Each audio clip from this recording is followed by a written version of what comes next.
We're just 3 days into legal pot sales in Washington state, and already one man claims he's at risk of losing his job, all because news cameras captured him as the first person to close a sale in Spokane. So we wanted to know, what are workers' rights when it comes to buying and using pot legally if they're not at work? And the question is, can an employer still fire you? Well, Tim Becker live with the facts tonight. What have you discovered, Tim?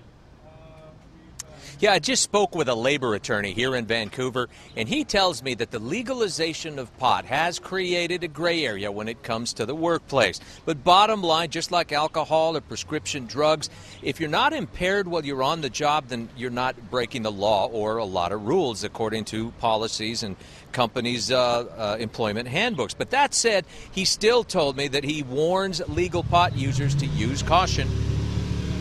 Thank you. Mike Boyer was the first in line to buy legal weed in Spokane.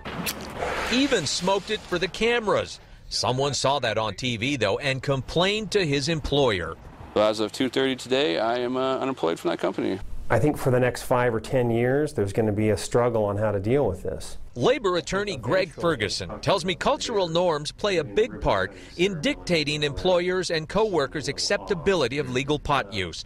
He says attitudes towards legal pot, like alcohol after prohibition, will change over time. But for right now, right here today, employees need to know that there is no protection for using marijuana. And the battle was already fought with regard to the state's medical marijuana law, and the employee lost. It's something we're going to have to figure out with all this legalization. Where's going to be the gray line? Boyer says he's never gone to work impaired, but failed a drug test his employer asked him to take after that complaint this week. His case provokes what Ferguson calls another layer of legal debate. It's going to be the privacy interest of an employee, and does an employee have the right to do what they want to do on their own time without an employer overreaching into their personal life. Curious what the rules are for public employees, I went to City Hall and I found out they don't have anything mentioning marijuana in writing yet, but they are working on possible changes to their current substance abuse policy.